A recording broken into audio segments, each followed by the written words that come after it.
So hello friends कैसे हैं आप सब। उम्मीद करते हैं आप सब बहुत अच्छे होंगे।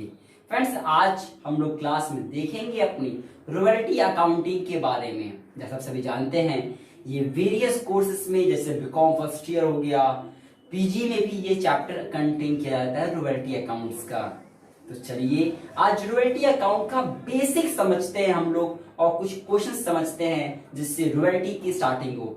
ओवरऑल अगर हम इस चैप्टर की बात करें, रॉयल्टी चैप्टर की बात करें तो रॉयल्टी चैप्टर में अपने कम से कम 20 वीडियोस आएंगी। जी हाँ, रॉयल्टी चैप्टर में मिनिमम 20 वीडियोस होती हैं क्योंकि इस रॉयल्टी के अंदर में बेसिक क्वेश्चन से उठा के हम आपको टॉप लेवल तक ले जाएंगे, जैसे आपका हर एक कॉन्सेप्ट क्लियर हो जाए। रॉयल्टी को पूरा पढ़ने के बाद आपका कोई भी कोर्स हो, किसी यूनिवर्सिटी से बिलोंग करते हो, आप रॉयल्टी के क्वेश्चंस को देखते ही समझ जाएंगे कि इस क्वेश्चन को कैसे करना। यानी कि आपको मैं स्टार्ट करूंगा बेसिक से, स्क्रैच से और ले जाऊंगा टॉप लेवल तक में। स्टार्ट करते हैं आज की पहली क्लास और जानते हैं आखिर इस रॉयल्टी के बारे में। रॉयल्टी अकाउंटिंग होता क्या है फ्रेंड। स्टार्ट करते हैं रॉयल्टी के बारे में। फ्रेंड यहाँ पे आप स्क्रीन पे देख पा रहे हो मैंने लिखा हुआ है रॉयल्टी अकाउंटिंग। ध्यान से समझना है पूरी क्लास को, पूरी क्लास को देखिएगा, गजब की क्लास है। आज की क्लास में रॉयल्टी नाम का शब्द आपकी जुबान पे बैठ जाएगा। रॉयल्टी अकाउंटिंग फ्रेंड्स क्या करते हैं ना, देखिए रॉयल्टी अकाउंटिंग को मैं समझाने के लिए मैं इसको दो पार्ट में पहले बात है डाइवर्ट कर रहा हूँ, मतलब कन्वर्ट कर रहा हूँ। एक पार्ट रॉयल्टी अपना है और एक पार्ट अकाउंटिंग अपना है। पहले समझते हैं कि आखिर रॉयल्टी होता क्या है, क्योंकि मैंने कहा ना आपको बेसिक उठा के टॉप लेवल तक ले जाना है, तो तभी ना हो पाएगा जब आप पहले रॉयल्टी की एबीसीडी समझ लो। तो चलिए रॉयल्टी क्या होता है पहले इसे समझते हैं, एक डेफिनेशन और कुछ इंपॉर्टेंट चीजों के साथ।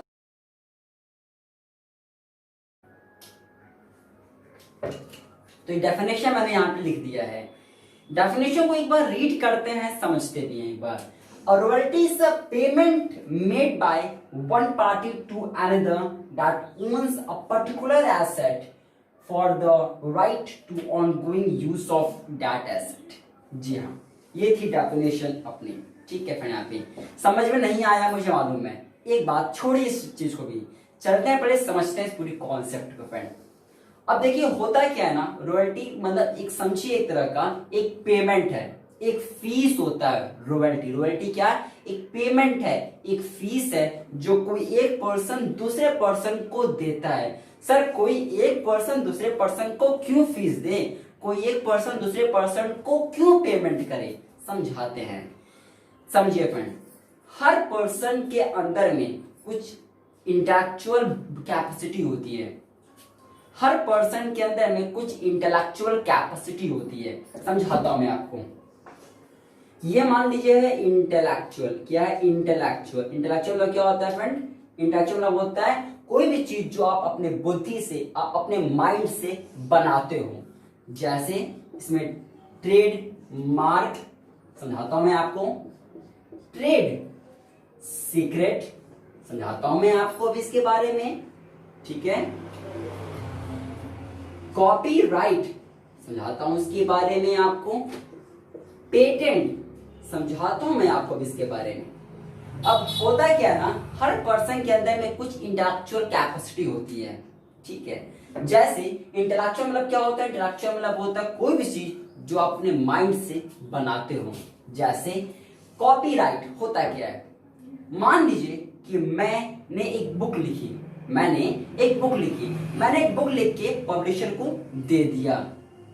तो जब मैं उन्हें कुछ दूंगा तो वो जो पूरी बुक मैंने लिखा वो किसका माइंड था, मेरा माइंड था। तो मैंने अपने इंटेलेक्चुअल कैपेसिटी से मैंने उस बुक को लिखा और लिखने के बाद एज एन ऑथर मैंने उस बुक को पब्लिशर भैया को दे दिया मैंने। तो क्या हुआ, मैंने अपना लिखा हुआ चीज, अपने माइंड से बनाया हुआ चीज किसी दूसरे पर्सन को दे दिया। तो जब मैं उन्हें दूंगा तो क्या मैं उनसे पैसे नहीं लूंगा, मैं उनसे पैसा लूंगा ना, मैं उनसे पेमेंट रिसीव करूंगा। और ये जो मैंने पेमेंट उनसे रिसीव किया ना, दैट इज कॉल्ड रॉयल्टी, वो होता है रॉयल्टी। समझ में आ गया।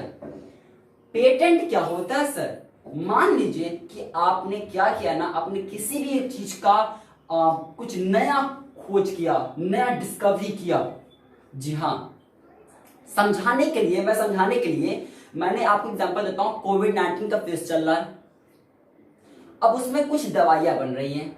मान लीजिए कि अपने कंट्री इंडिया ने दवाई बना दिया, ठीक है, एक नया डिस्कवरी हो गया, तो क्या इंडिया ऐसे ही सबको फ्री में दे देगा? नहीं देगा ना। इंडिया देगा क्योंकि नया डिस्कवरी हुआ था, नया कुछ खोज हुआ था। बदले में जिसको देगा उससे पैसा लेगा, और जो पैसा लेगा दैट इज कॉल्ड रॉयल्टी। हो रहा है कि एक पार्टी दूसरे पार्टी को कुछ दे रही है और बदले में उससे क्या ले रही है? बदले में उससे पेमेंट ले रही है। अभी समझाता हूं मैं आपको।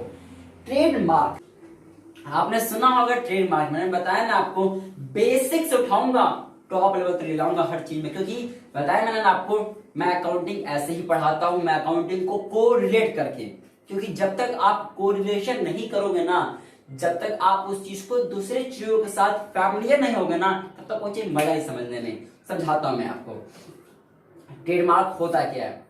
आपने सुनिए, ध्यान समझिए चीजों को, ठीक है। मान लीजिए कि मैंने नाम बता, आपको मैं समझाने के लिए एग्जांपल देता हूं, ठीक है फ्रेंड, समझाने के लिए मैं आपको एग्जांपल देता हूं, ठीक है। सबसे अच्छा बैट पहले जमाने में या अभी भी होता है, एमआरएफ माना जाता है। मान लीजिए एमआरएफ, ठीक है, एमआरएफ बहुत अच्छा है, ब्रांडेड भी, आपने सुना भी होगा एमआरएफ के बारे में। तो एमआरएफ कंपनी है, एमआरएफ क्या है? कंपनी है। तो मान लीजिए कि वो कंपनी थी, मैंने कहा, मैं गया, बोला भैया एमआरएफ कंपनी का मुझे अपना नाम दे दीजिए ना, मुझे आपका नाम बहुत अच्छा है, क्योंकि अगर मैं आपका नाम लगा के अपना बिजनेस करूंगा ना, यकीनन गुडविल आपका है, मेरा बिजनेस चमक जाएगा। तो होगा नहीं होगा? अगर आप एमआरएफ की कंपनी का नाम लेके अगर बिजनेस करोगे आप, तो आप चमकोगे नहीं चमकोगे? आप यकीनन चमकोगे, क्योंकि ट्रस्ट है ना, उस चीज का ट्रस्ट है, उस चीज का उस पे ट्रस्ट है लोगों का, बिल्कुल है। मैंने बोला यार, कोई मान लीजिए गोदरेज कोई कंपनी है, नाम है उसका, अगर कोई उसको लेके बिजनेस करेगा, कौन नहीं जुड़ेगा उसके साथ में? रिलायंस, ये नेम ऐसा बना दिया गया है ना, ये गुडविल है, ये नाम है कि अगर आप इसके लिए बिजनेस करते हो ना, आप चमक जाओगे, आपका बिजनेस चमक जाएगा। तो ये क्या? नाम। तो जब हमने उनसे उनका नाम ले लिया, भैया मैं आपका नेम यूज करना चाहता हूं, प्लीज दे दीजिए ना, तो उन्होंने मुझे अपना बोला ठीक है, तुम अपने बिजनेस में मेरा नाम ले लेना, प्लस फॉर्मूला मैंने पूछा कि आप अपना बिजनेस जो करते हैं कैसे करते हैं, मतलब जो बनाते हैं ना, आप अपना बैट बनाते हो तो आप बैट किस फॉर्मूले से बनाते हैं, ये मुझे फॉर्मूला भी बता दीजिए, जैसे मैं भी आपका नाम भी ले लूं और जिस तरीके से आप बनाते हो वो उस तरीके से मैं भी बनाऊंगा, तो मेरा बिजनेस अच्छा चलेगा, मैं भी वही करूंगा। तो ये होता है ट्रेडमार्क। ट्रेडमार्क मतलब क्या होता है? ट्रेडमार्क मतलब होता है जब कोई एक कंपनी किसी दूसरे को हायर करती है और उस जिसको हायर करती है उसको ये राइट देती है कि तुम मेरा नाम यूज कर सकते हो, और जिस तरीके से मैं बनाता हूं, मेरा जो फॉर्मूला है उस चीज को बनाने का, आप भी सामान को उस फॉर्मूले से बनाना, तो इसको बोलते हैं ट्रेडमार्क। ट्रेडमार्क क्या होता है? ट्रेडमार्क मतलब होता है जब ट्रेड नेम यानी कि उस कंपनी का नाम प्लस जिस तरीके से बनाया जाए फॉर्मूला, जब दोनों को मिला के बात करते हैं तो उसको बोलते हैं ट्रेडमार्क। तो ट्रेडमार्क मतलब आज ध्यान रखिएगा, आज से ट्रेडमार्क सिर्फ साइन नहीं होता, ट्रेडमार्क मतलब होता है उस कंपनी का नाम प्लस फॉर्मूला जिसके तहत वो बनाई जाता है। तो जब वो कंपनी इसको देगी, उस पर्सन को, उस छोटे पर्सन को हायर करेगी, तो क्या उससे फीस नहीं लेगी? फीस लेगी ना। तो उस फीस को लेकर क्या कहेंगे? रॉयल्टी कहेंगे। ठीक है फ्रेंड ना, क्योंकि ये जो इंटेलेक्चुअल ये इस कंपनी ने अपने माइंड से, अपनी मेहनत से बनाया हुआ है। ट्रेड सीक्रेट्स, हर कंपनी को सीक्रेट होता है, तो जब वो शेयर करती किसी के साथ में, वो किसी को देती है, तो बदले में क्या लेगी? रॉयल्टी लेगी। क्या लेगी? रॉयल्टी लेगी। समझ में आ गया ना? तो यही चीज तो यहाँ पे मैंने डेफिनेशन लिखा हुआ है। रॉयल्टी क्या? एक पेमेंट है। रॉयल्टी क्या है? देखिए अब समझ में आएगा, अब यही तो कॉम्बिनेशन होता है। रॉयल्टी क्या है? एक पेमेंट है मेड बाय वन पार्टी। क्यों? एक पार्टी ने दूसरे पार्टी को क्या किया? पेमेंट किया, जिसके पास कोई पर्टिकुलर एसेट था for the right to ongoing use of that asset. यानी रॉयल्टी क्या? एक पेमेंट है जो एक पार्टी दूसरे पार्टी को करती है। क्यों करती है? क्योंकि उसके पास एक पर्टिकुलर एसेट, क्योंकि उसके पास एक पर्टिकुलर एसेट है, क्योंकि ये संपत्ति तो थी, इंटेलेक्चुअल क्या था? एक एसेट था। तो क्यों करती है? क्योंकि वो पर्सन के पास एक पर्टिकुलर एसेट होता है जिसको लेके वो अपने बिजनेस को करता है और प्रॉफिट कमा सकता है। समझ में आ गया ना रॉयल्टी के बारे में? होता क्या रॉयल्टी, अभी समझिएगा के बारे में और अच्छा से समझाता हूं मैं आपको। ये तो पॉइंट क्लियर हो गया। मैंने कहा यहाँ पे ध्यान समझिएगा, एक पार्टी दूसरे पार्टी को करती है, एक पार्टी दूसरे पार्टी को करती है। अच्छा एक बात और पहले समझिए फ्रेंड्स, चीज को इसको मैं इरेज कर देता हूं जैसे कि सब कुछ क्लियर रहे और साफ रहे। ये रॉयल्टी हो गया, और रॉयल्टी को जब जोड़ दीजिए अकाउंटिंग के साथ में, अकाउंटिंग मतलब क्या होता है? क्लासिफाई करना, रिकॉर्ड करना, चीजों को समराइज करना, तो यही तो रॉयल्टी है। यानी कि जो रॉयल्टी की चीजों को, जो रॉयल्टी में जितने भी बुक्स बनते हैं उन सभी चीजों को आप जब पहले रिकॉर्ड करते हो, क्लासिफाई करते हो, समराइज करते हो, तो इन सबको मिला के बना दो। क्या करते हो? रॉयल्टी को रिकॉर्ड करते हैं, क्लासिफाई करते हैं, समराइज करते हैं। तो जब रॉयल्टी को आप क्या करते हो? रॉयल्टी को जब जितने भी चीज होती है उनकी चीजों को रिकॉर्ड करना, क्लासिफाई करना, समराइज कर देते हो आप, तो क्या बन जाता है? रॉयल्टी अकाउंट्स बन जाता है, रॉयल्टी अकाउंटिंग बन जाता है। ये कॉन्सेप्ट समझ में आ गया आप सभी को? जो मैंने बताया पर्टिकुलर एसेट के बारे में, पर्टिकुलर एसेट होता है क्या, समझ गए आप सभी कि पर्टिकुलर एसेट क्या होता है? पर्टिकुलर एसेट मतलब इंटेलेक्चुअल कैपेसिटी। ध्यान समझिएगा, हमेशा रॉयल्टी में होता क्या, आप थोड़ा सा चीजों को आते हैं समझते हैं। हमेशा ध्यान समझिए होता क्या है, ध्यान समझिएगा फ्रेंड। हमेशा एक पार्टी दूसरे पार्टी को देती है, मैंने कहा ठीक है। यानी कि इसमें कितनी पार्टीज है? इसमें हमारी दो पार्टीज आती हैं, एक दो पार्टीज में आती है हमारी। एक पार्टी होती है जो देती है, राइट ट्रांसफर करती है, और एक होती है जो दूसरी पार्टी उस राइट्स को रिसीव करती है। यानी एक पार्टी क्या करती है? राइट्स को ट्रांसफर करती है। क्या करती है? एक पार्टी राइट्स को ट्रांसफर करती, ट्रांसफर होती है जो ट्रांसफर करती है, और दूसरी पार्टी होती है जो राइट्स क्या करती है? लेती है, राइट्स को रिसिप्ट करती है, राइट्स को लेती है। ध्यान समझेगा, ध्यान समझेगा, बहुत इंपॉर्टेंट टॉपिक बता रहा हूं मैं आपको। हमेशा दो पार्टीज होती हैं, एक पार्टी राइट्स को देती है तो दूसरी पार्टी उस राइट्स को लेती है, यानी उस राइट्स को रिसिप्ट करती है, ठीक है ना। तो दो पार्टीज है, एक देती पार्टी और एक लेती पार्टी है, ठीक है फ्रेंड्स। अब ध्यान समझिएगा, जो पार्टी राइट्स को देती है, जो पार्टी उस राइट्स देते हैं, हमारे कॉपी राइट्स है। मैंने बुक्स लिखा, मैंने बहुत मेहनत से बुक लिखा, मैंने बहुत मेहनत से बुक लिखा, मैं एक ऑथर हूं, I am author, I written one book. तो मैंने क्या किया? मैंने उस बुक को लिख के एज एन ऑथर मैंने उस बुक को क्या किया? पब्लिशर को बुक दे दिया। तो मेरी क्या थी? मैंने अपने उस राइट्स को उनको सौंप दिया, मैंने उस राइट्स को उनको सौंप दिया। तो जब मैं उस राइट्स को सौंपूंगा तो बदले में पैसा नहीं लूंगा ना, मैं पेमेंट लूंगा।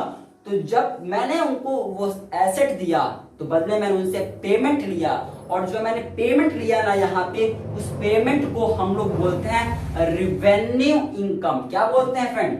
ध्यान रखिए, इसको बोलते हैं रिवेन्यू इनकम। रिवेन्यू इनकम बहुत इंपॉर्टेंट पॉइंट है। क्या है? रिवेन्यू इनकम है, कैपिटल इनकम नहीं। क्या है? ये रिवेन्यू नेचर का पैसा है। क्या है? रिवेन्यू इनकम है। अच्छा, जिन्होंने दिया उनको क्या? मैंने राइट्स इनको दिया, उनके पास राइट्स पहुंचा, तो जैसे पब्लिशर भैया, तो उनके पास वो राइट्स पहुंचा बुक को बेचने का, तो बदले में उन्होंने पैसा दिया। तो जब वो पैसा दे रहे हैं तो वो कौन सा पैसा देंगे? वो देंगे रिवेन्यू पेमेंट कर। क्या करेंगे? वो रिवेन्यू का पेमेंट करेंगे, यानी उनके लिए रिवेन्यू का एक्सपेंडिचर होगा, रिवेन्यू का खर्चा है। तो क्या बोलते हैं? इसको बोलते हैं रिवेन्यू का एक्सपेंडिचर। क्या बोलते हैं फ्रेंड्स? उसको बोलते हैं रिवेन्यू का एक्सपेंडिचर। तो जिन्होंने राइट्स दिया तो उनको पैसा मिला, पैसा मिलने का नेचर रिवेन्यू का होता है, तो रिवेन्यू तरह का पैसा होगा, रिवेन्यू इनकम होगी। जिनके पास वो राइट्स गया, जिन्होंने पेमेंट किया, वो होता है उनका रिवेन्यू एक्सपेंडिचर। समझ में आ गया ना फ्रेंड आपका? यानी रॉयल्टी मतलब क्या? पेमेंट जो एक पर्टिकुलर एसेट के लिए, यानी वो इंटेलेक्चुअल चीजों के लिए एक पार्टी दूसरे पार्टी को देती है, जो हम लोगों ने यहाँ पे समझ लिया, ठीक है फ्रेंड। अब एक बात और समझ लिया, हम जब यहाँ पे आ चुके हैं, तो इस चैप्टर में जब रॉयल्टी की हम लोग बात करते हैं तो दो नाम, अब वहां पे थोड़ी बोलेंगे हर बार कि जिन्होंने राइट ट्रांसफर किया, जिनको ट्रांसफर हमने किया, ये नहीं बोलते। रॉयल्टी चैप्टर के अंदर में इसका एक स्पेसिफिक टर्म है। क्या इसका? जो राइट ट्रांसफर करते हैं, जो राइट ट्रांसफर करते हैं ना, इनका एक स्पेसिफिक टर्म होता है। रॉयल्टी चैप्टर में जो भी कोई अपने राइट्स को देता है, रॉयल्टी चैप्टर में जो भी कोई अपने राइट्स को देता है, इसको बोलते हैं लेसर। क्या बोलते हैं? लेसर। क्या बोलते हैं? Lesser. Come on, repeat with me my dear friends.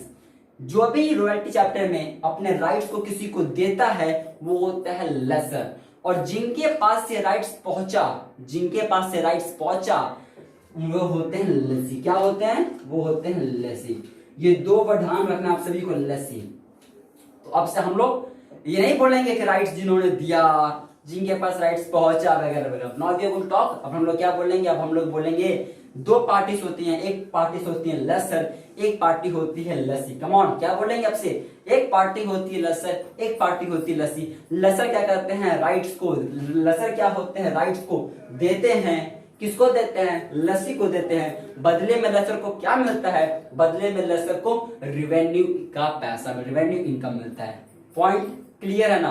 Point clear होगा। कुछ ये समझ में आ गया होता क्या रॉयल्टी? क्योंकि ये बेसिक था रॉयल्टी का, समझ में आना चाहिए फ्रेंड, समझ में आना चाहिए। अगर मैं चाहता तो मैं भी आपको बहुत ही टफ ले सकता था, बट पहले समझाया गया आपको कि आखिर रॉयल्टी होता क्या है। रॉयल्टी के मैंने जो डेफिनेशन लिखा ना, एग्जाम में कभी आपसे कोई पूछते रॉयल्टी, इसको लिख दीजिएगा। कोई नहीं होगा जो आपका इतना नंबर भी काट देगा, फुल में फुल मिलेगा। ये रॉयल्टी की परफेक्ट, कंप्लीट, फुल सभी कुछ है, ये सभी कुछ है। इसमें 3 वर्ड बेस इंपॉर्टेंट है, तो जब भी आप लोग अपने एग्जामिनेशन में डेफिनेशन लिखिएगा तो ये 3 वर्ड्स को अंडरलाइन कर दीजिएगा। 3 वर्ड्स में ब्रह्मा सब कुछ इस 3 वर्ड्स में है। 3 वर्ड्स में कौन सबसे मेन थी? इसमें 3 वर्ड सबसे मेन है रॉयल्टी डेफिनेशन में। वो पहली है पेमेंट। क्या है ये रॉयल्टी? पेमेंट है, फीस जो पेमेंट हो रहा है। Made by one party to another, कौन करता है? एक पार्टी दूसरे पार्टी को करती है। दो पार्टी कौन सी करती है? लेसर लसी, लसी लेसर, दो, ये दो पार्टीज हैं। तो रॉयल्टी क्या? पेमेंट है, रॉयल्टी पेमेंट है। तो दो पार्टीज बीच में हो रही है। किसके बीच में? लेसर और लसी के बीच में हो रही है। That owns a particular asset, जिसके पास एक पर्टिकुलर एसेट था। एसेट किस नेचर का था? एसेट क्या था? इंटेलेक्चुअल एसेट था, जैसे कि कॉपीराइट्स हो गया, पेटेंट हो गया, ट्रेडमार्क हो गया। तो वो कोई किसी के पास एसेट था जो जिसने अपने बुद्धि से, अपने माइंड से बनाया हुआ था। तो जब वो अपनी बुद्धि के माइंड से बनाए हुआ चीज को किसी को देता है, बदले में लेता पैसा है, और उस पैसे को बोलते हैं रॉयल्टी है। क्लियर हो गया ना? अब थोड़ा सा बात करते हैं रॉयल्टी के फीचर्स के बारे में। क्या बात करते हैं फ्रेंड्स? रॉयल्टी का क्या फीचर्स होता है, इसको देखते हैं। फिर हम लोग एक बेसिक क्वेश्चन को उठाएंगे और एक छोटा सा क्वेश्चन आपके सामने समझाऊंगा मैं, जिससे आपको और बेटर इस चैप्टर के बारे में कॉन्सेप्ट क्लियर होते चला जाए। ठीक है ना? समझते हैं आखिर इस रॉयल्टी का फीचर्स क्या होता है। पहले फीचर्स ऑफ रॉयल्टी इंपॉर्टेंट है, बट आप लोग पढ़ चुके, मालूम है। इतने दिनों में जब मैंने आपको पढ़ाया ना फ्रेंड रॉयल्टी के बारे में, इसमें आपने रॉयल्टी के फीचर्स पढ़ लिया, मालूम चला आपको? नहीं मालूम चला ना? ऐसे तो पढ़ाया जाएगा आपको कि आपको मालूम भी ना चले, आप बहुत कुछ पढ़ लो, और जब वो चीज बताऊं मैं आपको तो आपको सर वो तो आपने पहले बता दिया। Features of royalty, features of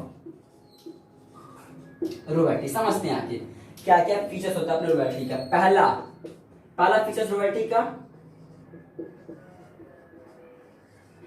consideration. मतलब क्या होता है? कंसिडरेशन का मतलब होता है पे समथिंग इन रिटर्न। कंसिडरेशन मतलब समथिंग इन रिटर्न। कंसिडरेशन मतलब पे समथिंग इन रिटर्न। देखिए फ्रेंड, क्लासेस करना है आपको पूरा, ये आपको इंफॉर्मेशन दिख ही रहा होगा, जो मैंने इंफॉर्मेशन लिखा हुआ है, इंफॉर्मेशन रीड कर सकते हैं। क्लासेस को बस पढ़ना है, बाद में जब वीडियो ओवर हो जाए तो रिवाइज करना है, बहुत इतना। जी हाँ, पूरा क्लास में कॉन्सेप्ट क्लियर करवा दिया जाएगा आपका। पूरा कॉन्सेप्ट क्लियर। एग्जामिनेशन में आए तो सब देख के बता दो कि आंसर क्या होगा। इसलिए तो इस चैप्टर पे, इस रॉयल्टी नाम के चैप्टर पे मिनिमम 20 लेक्चर्स लगाएंगे, मिनिमम। तो कंसिडरेशन क्या होता है? मतलब पे समथिंग इन रिटर्न। तो पहला रॉयल्टी का फीचर्स कहता है कंसिडरेशन, यानी कि जब आप अपना एसेट को किसी को दे रहे थे तो बदले में पैसा नहीं मिलेगा ना? तो वही तो हुआ पे समथिंग इन रिटर्न, यानी कि जब मैंने किसी के लिए कुछ किया तो बदले में उससे पैसा लिया। ये पहला फीचर्स है कंसिडरेशन का, तुमने देख लिया। रॉयल्टी का पहला फीचर्स होता है कंसिडरेशन का, जिसका मतलब पे समथिंग रिटर्न, आपको कुछ वापस दिया गया हो। और आपने देख लिया जब मैंने एसेट किसी को दे रहा था तो उससे बदले में मैंने क्या ले रहा था, उससे मैं बदले में पेमेंट ले रहा था। दूसरा एग्रीमेंट, दूसरा इसका फीचर्स होता है एग्रीमेंट। हमेशा एग्रीमेंट होता है। मैंने बुक लिखा, मैंने पब्लिशर भैया को दिया, तो क्या ऐसे दे दिया क्या ना, एक उसका एग्रीमेंट होता है। सभी चीजों को सिस्टमैटिक तरीके से प्रेजेंट किया जाता है, तभी ना होगा, एग्रीमेंट होता है। यानी कि दो पार्टीज के बीच में क्या होता है, हमेशा एग्रीमेंट होता है। दो पार्टीज कौन सी, लस्सा लस्सी के बीच में एग्रीमेंट होता है कि भैया मैं आपको चीजों को दे रहा हूँ, आपसे बदले में पैसा भी लूंगा मैं। तो इन सभी चीजों का सिस्टमैटिक तरीके से एग्रीमेंट होता है। ठीक है, समझ में आ गया फ्रेंड्स? हम लोग समझेंगे भी, और कुछ तो समझ में आएगा आपको कि कैसे कैसे एग्रीमेंट होते हैं। तीसरा पॉइंट होता है डे, एक पर्टिकुलर टाइम पीरियड,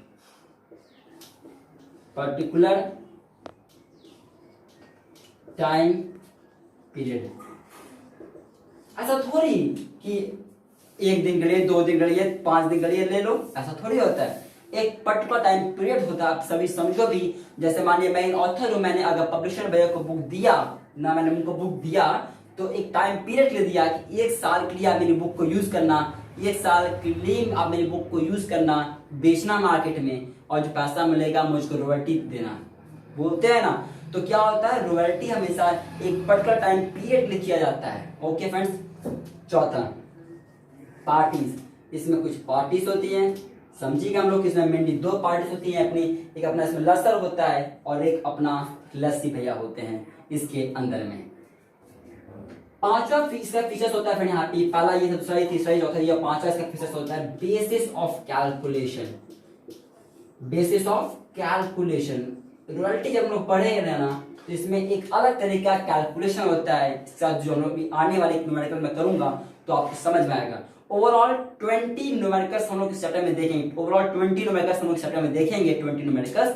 तो पहला न्यूमेरिकल आपको दिखाता हूं, बेसिक्स उठाऊंगा और धीरे जैसे जैसे क्लासेस बढ़ती है, तो आज तो पहली क्लास है अपनी, जैसे जैसे इसकी क्लास बढ़ेगी, क्लास बढ़ेगी ना, वैसे वैसे क्वेश्चन रॉयल्टी का टफनेस ले आऊंगा, जैसे आपका कॉन्सेप्ट क्लियर होगा। और यकीनन इन 20 क्लास के बाद ना आप रॉयल्टी को देख के कर पाएंगे। आप ऐसे देखोगे, आपको माइंड में स्ट्राइक कर जाएगा कि सर ने ये बताया था, इसको ऐसे ऐसे करना है, और क्वेश्चन सॉल्व हो जाएगा।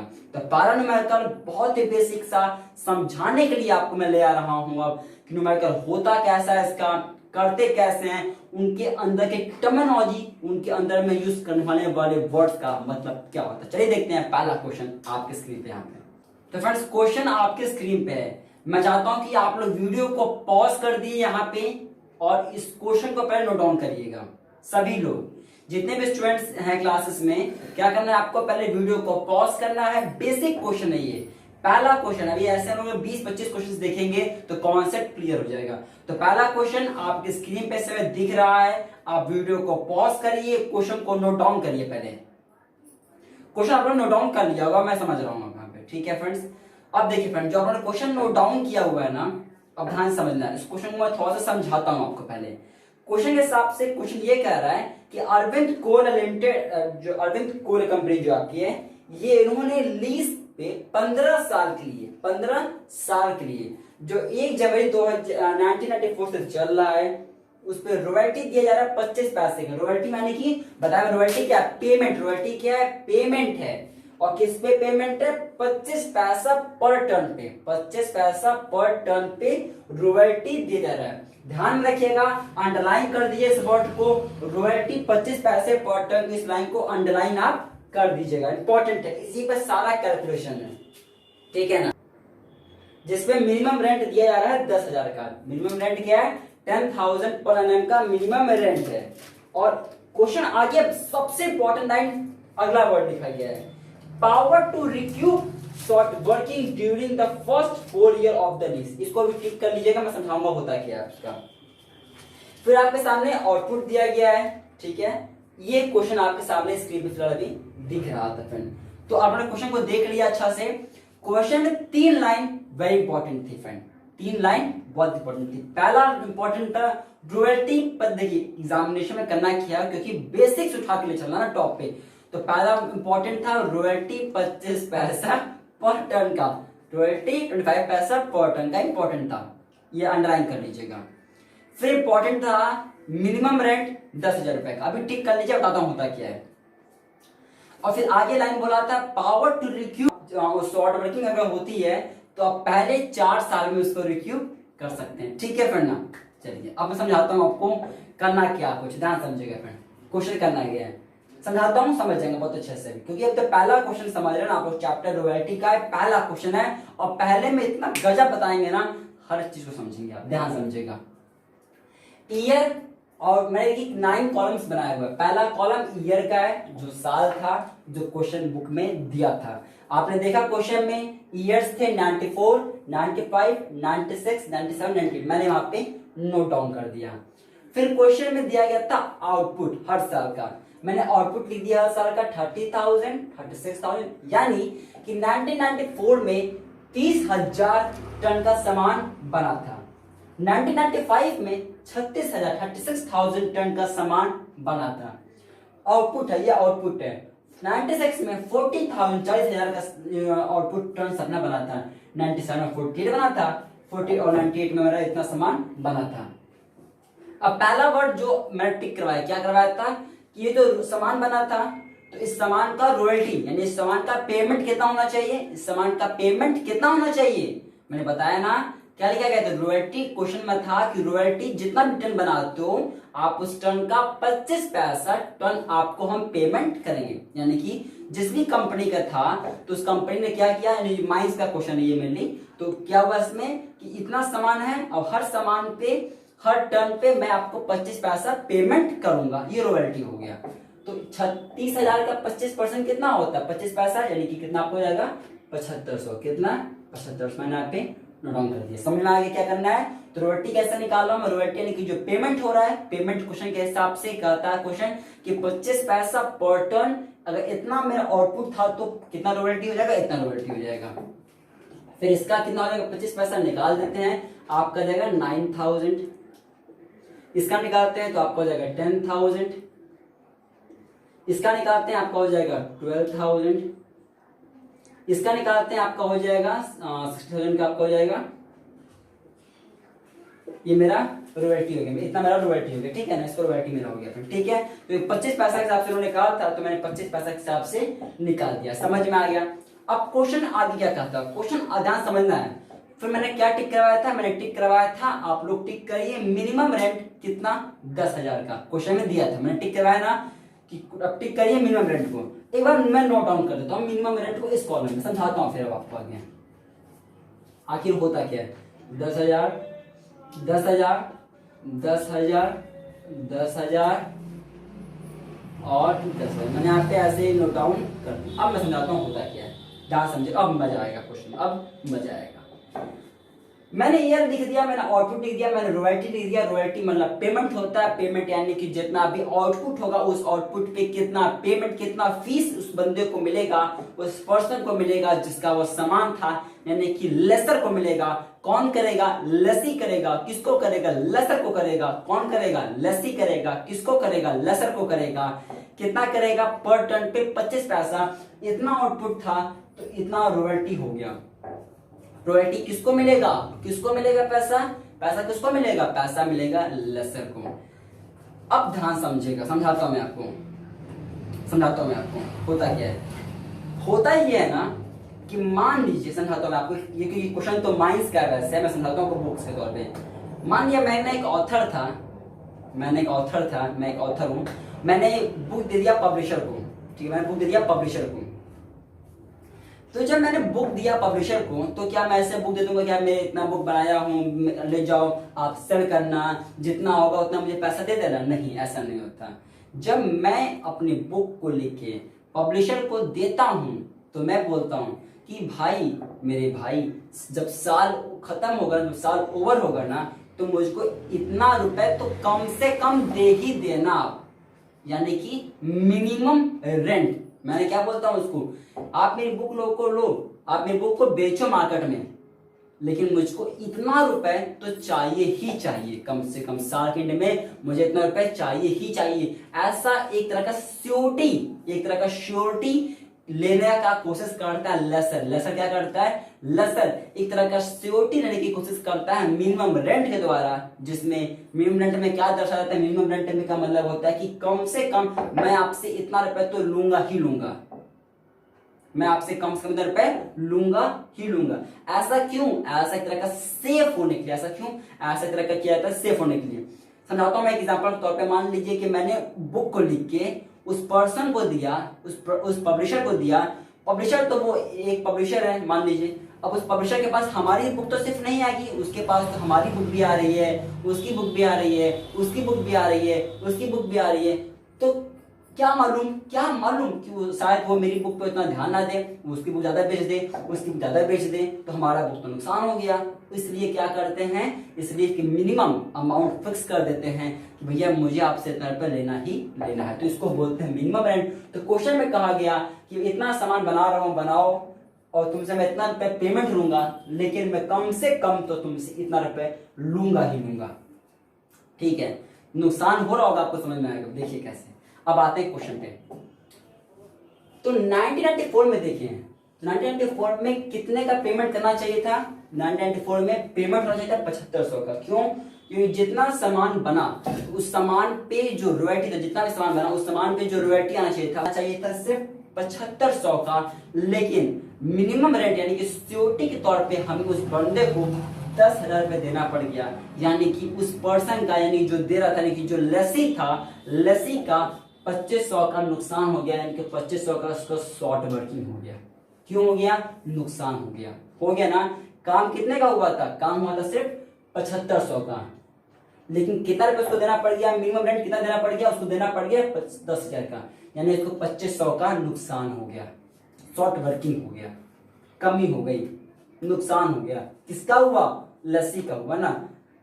अगर ये ना होता, ये मिनिमम रेंट फिक्स ना किया गया होता, तो मुझे सिर्फ उस पर्सन को 7500 देना पड़ता, लेकिन क्योंकि उसने मिनिमम रेंट फिक्स कर दिया 10,000 का, तो मुझे उसको अब 10,000 देना पड़ जाएगा। यानी कि मेरा 2500 का नुकसान हो गया ना। क्या किया जाए? और 1995 पे आते हैं, तो इस साल मुझे उसको 9,000 देना था, लेकिन क्योंकि 9,000 कम था, मिनिमम रेंट 10,000 था, यानी कि मुझे अब उसको 10,000 रुपये देना ही पड़ेगा। मिनिमम है, मुझे इतना देना ही देना होगा। तो मेरा फिर से नुकसान शॉर्ट वर्किंग मतलब होता है जो चीज की कमी हो जाए। शॉर्ट वर्किंग मतलब जो चीज की कमी हो जाए, जो चीज की नुकसान हो जाए। ठीक है, 1,000 का नुकसान। ठीक है, 1,000 का नुकसान ऐसा अपना ओके। देखो 10,000 देना पड़ेगा, 9,000 का काम हुआ, 1,000 मेरा खर्चा चला जा रहा है, नुकसान हो जाए, शॉर्ट वर्किंग मेरा। इसमें कोई दिक्कत नहीं है। ठीक है, अब देखिए यहाँ पे इस साल 1997 में देखिए क्या हो रहा है। 48,000 का आउटपुट था, रॉयल्टी 25 पैसा था, यानी कि 12,000 रुपए उस बंदे को देना था, 12,000 रुपए उसको देना था। ठीक है, और लेकिन मिनिमम रेंट कितना था? मिनिमम रेंट था 10,000 रुपए का। मिनिमम कितना था? 10,000 का मिनिमम रेंट था अपना। ठीक है, तो अब क्या अभी भी नुकसान हो रहा है? क्या अभी भी शॉर्ट वर्किंग हो रही है? क्या अभी भी कम देना पड़ रहा है? नहीं, अब ज्यादा देना पड़ रहा है। क्यों? क्योंकि मिनिमम रेंट 10,000 था, मतलब उसको 10,000 मिनिमम चाहिए था, लेकिन कितना काम हुआ? काम हुआ था इस बार 12,000 का। तो इस बार कितना लूंगा? मैं लूंगा तुमसे 12,000 रुपए। तो क्या हुआ?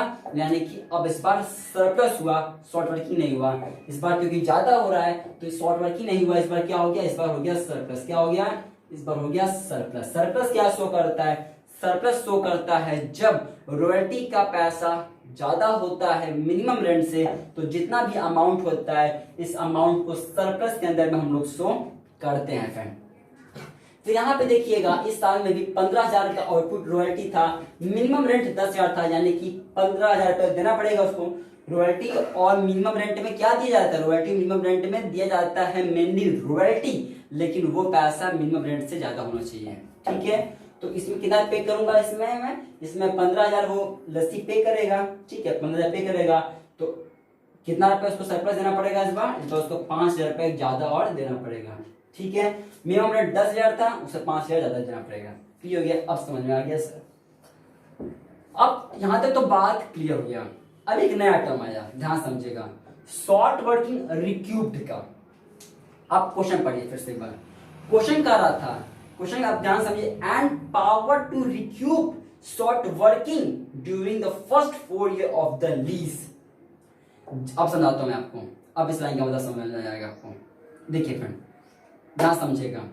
जैसे जैसे लेसर ने लसी को कहा कि भैया तुम मेरा काम सही से नहीं कर सकते, शायद तुम मेरी बुक को इतना सही से ना बेचो, मेरा नुकसान हो सकता है, इसलिए तुमसे मैं मिनिमम रेंट तो लूंगा ही लूंगा।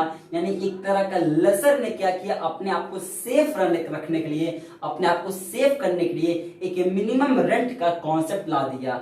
हमने देखा, देखिए यहाँ पे मिनिमम रेंट का कॉन्सेप्ट था, वरना इसका नुकसान हो जाता। तो मिनिमम रेंट का कॉन्सेप्ट आया जिसमें वो लेसर क्या करना चाहा, सेफ होना चाहा। लेसर क्या होना चाहा, सेफ होना चाहा ना। वैसे लस्सी भी बोलता, लस्सी पिए थोड़ी रहेगा, लस्सी भी तो बोलेगा। एग्रीमेंट है ना, मैंने देखा ना, हमने देखा लस्सी और लेसर का एक एग्रीमेंट होता है। तो ये कहता है भैया ठीक है, तुमको मैं मिनिमम रेंट तो दूंगा, आपको मिनिमम रेंट चाहिए ना, मैं आपको मिनिमम रेंट दूंगा, लेकिन एक हमारा भी तो कंडीशन सुन लो।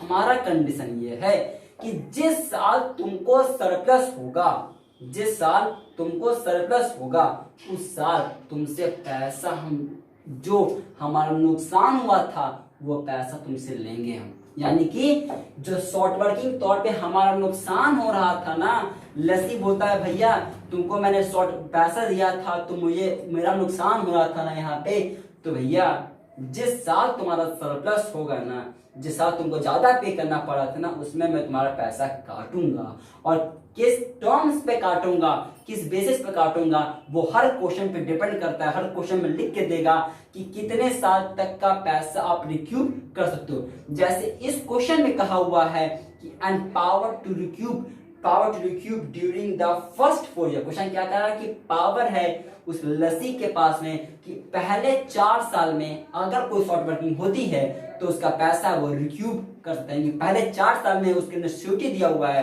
कि पहले 4 साल में अगर शॉर्ट वर्किंग होगी तो वो पैसा मैं तुमसे वापस करवा सकता हूं। अब समझते हैं, पहला साल तो पहला साल तो सरप्लस हुआ नहीं तो कुछ रिक्यूब होगा नहीं, दूसरे साल कुछ सरप्लस हुआ नहीं तो रिक्यूब होगा नहीं, तीसरे साल सरप्लस हुआ नहीं तो कोई रिक्यूब होगा नहीं, तीसरे साल कोई सरप्लस हुआ नहीं। अब देखिए चौथे साल, देखिए चौथे साल क्या, चौथे साल मेरा सरप्लस हुआ नहीं हुआ, चौथे साल मेरा सरप्लस था 2000 रुपए का ना, तो चौथे साल में मैं क्या करूंगा, मैं पैसा रिक्यूब करूंगा, मैं चौथे साल पैसा रिक्यूब करूंगा। कितना रिक्यूब करूंगा, तो ऊपर से आएंगे। तो मुझको पहले साल में 2500 का नुकसान, यानी लस्सी को 2500 का नुकसान पहले साल हो रहा था। क्वेश्चन कहता है कि पहले के 4 साल में आप अगर कभी सरप्लस होता है तो आप उसमें से रिक्यूब यानी कि पैसा वापस ले सकते हो हमसे। यानी कि 2500 का नुकसान हो रहा था, चौथे साल आके 2000 रुपए का सरप्लस होता है, यानी कि वो लस्सी क्या करेगा, 2000 का प्लस 2000 रुपए उससे वापस ले लेगा। क्यों, क्योंकि उसने सिक्योरिटी लगाया हुआ था कि अगर कभी शॉर्ट वर्किंग होती है तो मैं तुमसे उसका पैसा सरप्लस वाले ईयर में ले लूंगा। तो 2500 का नुकसान हो रहा था उस लस्सी को, ठीक है, और चौथे साल में 2000 का सरप्लस हुआ, यानी कि शॉर्ट वर्किंग कितना, ये शॉर्ट वर्किंग जो था, ये शॉर्ट वर्किंग था, शॉर्ट वर्किंग था क्या हो गया, रिक्यूब हो गया। कितना रिक्यूब हो गया, 2000 रिक्यूब हो गया। कितना रिक्यूब नहीं हो पाया, कितना रिक्यूब नहीं हो पाया, 2500 का नुकसान था, सिर्फ 2000 रुपए रिक्यूब कर पाया वो, यानी कि 500 रुपए वो रिक्यूब नहीं कर पाया, यानी 500 रुपए वो रिक्यूब नहीं कर पाया। अन शॉर्ट वर्किंग रिक्यूब यानी वो पैसा जो रिक्यूब आप नहीं कर पाते हो, वो पैसा जो रिक्यूब नहीं कर पाते हो, वो पैसा जो रिक्यूब नहीं कर पाते हो। समझाता हूं मैं आपको अच्छा से, समझ में आ गया ना, क्लियर हो गया। अच्छा एक बात और ध्यान समझिएगा, क्या ये 1000 रुपए जो यहाँ पे दिया गया था, क्या ये पैसा रिक्यूब हो गया, क्या ये पैसा यहाँ रिक्यूब होगा, आप सोचिए। अब देखिए अगले साल क्या था, 1995 में भी 1000 का नुकसान हुआ है, 1995 में 1000 का नुकसान हुआ है, और यहाँ पे 1998 में 5000 का सरप्लस था, 5000 का सरप्लस था, 5000 का सरप्लस था। तो क्या मैं यहाँ पे रिक्यूब कर लूं, क्या मैं यहाँ पे रिक्यूब कर दूं, नहीं कर सकता। भले मेरा यहाँ पे 1000 का नुकसान हुआ था और इस साल 5000 का यानी कि 5000 का सरप्लस हुआ था, मैं यहाँ पे रिक्यूब नहीं कर सकता। क्यों नहीं कर सकता सर, क्वेश्चन पढ़िए ना, क्वेश्चन कहता है कि power to recoup during the first 4 year only, यानी कि आपके पास पावर तो है रिक्यूब करने का, लेकिन केवल और केवल पहले के 4 सालों में ही आप रिक्यूब कर सकते हो। पांचवें साल रिक्यूब नहीं कर सकते। क्वेश्चन क्या कहा था कि पावर है आपके पास रिक्यूब करने का, लेकिन पहले के सिर्फ 4 साल नहीं। तो पहले के 4 साल यानी कि 1 2 3 4, केवल यहां तक कि आपके पास पावर था क्वेश्चन में कि आप रिक्यूब कर पाओ। इसके बाद का पैसा रिक्यूब नहीं कर पाओगे, यानी कि जो 1000 रुपए मेरा डूब, जो 1000 रुपए की मेरी शॉर्ट वर्किंग थी वो भी इसके साथ में डूब गया और ये 1500 हो गया, क्योंकि 500 इसका डूबा और 1000 रुपए इसका डूब गया, यानी 1500 रुपए पूरा मेरा डूब गया। अगर ये लाइन नहीं करता ना, अगर वो लाइन नहीं करता कि power to recoup during the first 4 year, तो मैं यहाँ भी लाके पैसा लेता, मैं यहाँ भी लाके पैसा रिक्यूब करता, मैं इसका भी करता, मैं इसका भी करता, मैं इसका भी रिक्यूब करता, इसका रिक्यूब करता। कब करता? जब वो क्वेश्चन में लाइन नहीं करता कि पावर आपके पास है सिर्फ पहले 4 साल में। क्वेश्चन ने कह दिया कि पावर है रिक्यूब करने का, लेकिन केवल 4 सालों में था, पहले के 4 सालों में, और इसलिए सिर्फ 4 साल के बाद मैं रिक्यूब नहीं कर सकता। नहीं, 4 साल तक जितना कुछ होगा बचा पैसा डूब जाएगा। यानी कि मैं यहाँ पे ना मेरा कुछ रिक्यूब होगा, ना मेरा यहाँ पे कुछ पैसा अनरिक्यूब होगा। अब आता है लास्ट कॉलम अपना, वो अमाउंट जो आप लैंडलॉर्ड यानी कि लेसर को, लैंडलॉर्ड यानी कि लेसर को, जिसका होता है उसको लेसर बोलते हैं, लैंडलॉर्ड भी बोलते हैं, ठीक है, दोनों वर्ड लिख लीजिएगा, लेसर लैंडलॉर्ड देखिए होता है। तो वो पैसा जो लैंडलॉर्ड को दिया जाएगा, समझिए अब कितना दिया जाएगा। तो 1994 में कितना दोगे पैसा? 1994 में कितना मिलेगा उस लैंडलॉर्ड को, लेसर को पैसा? इसको मिलेगा 10,000 का। हमने देख लिया कि लेसर को 10,000 रुपए का पेमेंट पहले साल में किया जाएगा। 7500 का वो था, लेकिन क्योंकि उसने मिनिमम रेंट करवाया था 10,000 में लूंगा ही लूंगा, तो 10,000 रुपए उसको लैंडलॉर्ड को मिलेगा ही मिलेगा। 1995 में कितना मिलेगा? इसमें 9-10 में 10,000 मिलेगा। समझा दिया, कॉन्सेप्ट सेम है। 1996 में देखिएगा कितना मिलेगा? 10,000 मिलेगा। 1996 में 10 से मैंने यहाँ पे लिख दिया। अब 1997 का कहानी में ध्यान समझेगा। 1997 में कितना मिलेगा, ध्यान समझेगा। 1997 में कितना रुपए मैं दूंगा? 1997 में जो लैंडलॉर्ड को पैसा मिलेगा वो कितना मिलेगा? 1997 में तो यहाँ पे कितना था अपने इस ईयर में? 48, जो अपना आउटपुट था इसमें 12,000 की रॉयल्टी थी, 10,000 का मिनिमम रेंट था, यानी कि कितना इसमें था? इसमें अपना जो देखा जाए तो यानी 12,000 और 10,000 में 12,000 और 10,000 में उसको मिलेगा कितना? लैंडलॉर्ड को दिया जाएगा 12,000 मिलना चाहिए था, 12,000 मिलना चाहिए था, लेकिन उसमें से हुआ ये, उसमें से 2,000 रुपए की शॉर्ट वर्किंग जो थी वो रिक्यूब हो गई, यानी कि 12,000 रुपए पेमेंट करना था लैंडलॉर्ड को, 12,000 रुपए मिलना चाहिए था, लेकिन उसमें से 2,000 रुपए था वो नहीं दिया जाएगा। क्यों? क्योंकि उस साल में शॉर्ट वर्किंग उस बंदे ने क्या किया, उस लसी ने रिक्यूब कर दिया, लेकिन 2,000 रुपए काट के देगा। क्यों? क्योंकि 2,000 का शॉर्ट वर्किंग रिक्यूब हो गया वहां पे, यानी कि यहाँ भी कितना पेड होगा? यहाँ भी 10,000 रुपए का ही पेमेंट किया जाएगा। पॉइंट क्लियर है फ्रेंड? क्यों? क्योंकि 12,000 देना चाहिए था, लेकिन क्योंकि टर्म्स एंड कंडीशन के हिसाब से 2000 का उस साल, उस ईयर में शॉर्ट वर्किंग जो हुई थी उसको रिक्यूब कर लिया गया था। आते हैं लास्ट ईयर में। अब इसमें 15,000 और 10,000 में कौन सा दिया जाएगा? 15,000 रुपए मिलना चाहिए उसको, लैंडलॉर्ड को मिलेगा। कोई शॉर्ट वर्किंग कुछ रिक्यूब नहीं हुआ, यानी कि उस साल में, उस लास्ट ईयर में 15,000 रुपए का पेमेंट जो होगा वो लैंडलॉर्ड को वो लस्सी करेगा। फ्रेंड, एक कंप्लीट सॉल्यूशन है आपके स्क्रीन पे, एक बार जल्दी से वीडियो को पॉज करके इसे पूरा नोट डाउन आप सभी कर लीजिएगा। ठीक है फ्रेंड्स, तो फ्रेंड ये थे अपने पहली क्वेश्चन। मुझे मालूम है हो सकता है कि आपको उतना बेटर शायद समझ में ना आया हो, क्योंकि आप पहली बार ऐसे चैप्टर के साथ फैमिलियर हुए हैं। लेकिन बता दूं फ्रेंड्स आप सभी को कि इस लेक्चर यानी कि इस चैप्टर यानी रॉयल्टी अकाउंट्स की बात करें तो इसमें ओवरऑल कम से कम 20 क्लास लेक्चर्स हैं, 20 न्यूमेरिकल्स हैं, ठीक है, यानी कि ओवरऑल मिनिमम 20 क्लास लेक्चर्स इस टॉपिक पर हम लगाते हैं, इस चैप्टर पर लगाते हैं हम सभी, ठीक है, जैसे आप सभी स्टूडेंट्स को बहुत ही बेटर रिव्यू दिया जाए इस चैप्टर के रिगार्डिंग में। और इन 20 क्वेश्चंस के बाद आपको सभी क्वेश्चंस ऑन टिप्स हो जाते हैं, ठीक है। ये फर्स्ट क्वेश्चन था, पहली क्वेश्चन थे, तो हो सकता है थोड़ा प्रॉब्लम, बट जैसे जैसे क्लासेस आगे बढ़ते जाएंगे, जब आप हमारी क्लासेस को ज्वाइन कर लेंगे, अपनी कंप्लीट ऑनलाइन क्लासेस हमारी हैं, ठीक है, तो जब आप क्लासेस में आप रन करेंगे, जब क्लासेस में आप ज्वाइन हो जाएंगे, तो उसके बाद जब आप क्लासेस करेंगे तो आपको सारा चीजें क्लियर कर दिया जाएगा, हर एक क्वेश्चन आपका धीरे धीरे होते होते बेस्ट होते चला जाएगा। तो अगर इंटरेस्टेड है हमारी ऑनलाइन क्लासेस को ज्वाइन करने में फॉर द बीकॉम, तो आप ज्वाइन कर सकते हैं। ये व्हाट्सएप नंबर है, आप इस व्हाट्सएप पे अपना कांटेक्ट करके हमारी टीम से बात करके अपने कोर्स के बारे में इंक्वायरी कर सकते हैं। कंप्लीट क्लासेस अवेलेबल हैं, जिसमें अकाउंट्स की बात करें, बिजनेस लॉ की बात करें, मनी बैंकिंग की बात करें, इंडियन इकोनॉमी की बात करें, एक्सेट्रा एक्सेट्रा, और भी कोर क्लासेस हैं जो बीकॉम में कवर किया जाता है। तो सभी को हम लोगों ने क्लासेस में कवर किया है, तो आप क्लासेस को लेके कंप्लीट कोर्स ले सकते हैं हमारी टीम के साथ में। ये है व्हाट्सएप नंबर, आप व्हाट्सएप करके अपने कोर्स के बारे में इंक्वायरी कर सकते हैं। होप सो कि आपको आज की क्लास समझ में आया। अगर कोई डाउट होगा तो नीचे कमेंट करके पूछ दीजिएगा। वीडियो को कैसा लगा नीचे कमेंट जरूर करिएगा। मिलते हैं आपसे अगली वीडियो में, तब तक bye bye and take care friends.